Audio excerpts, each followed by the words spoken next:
In this video, I'm going to show you how to change y-axis in Canva. It's quite simple. All you have to do is follow along.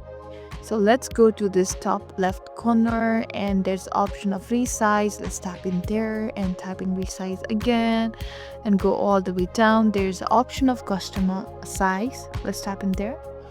And since we're only changing the y-axis, that means the height, simply tap in the height and change height according to your preference.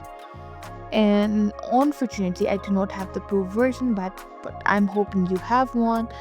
The pro version for this, so simply tap in here. The process is same. Change the height and tap in here and your y-axis will be changed. I hope this video was helpful. If so, don't forget to like, share and subscribe. Thank you for watching. We'll see you in the next video.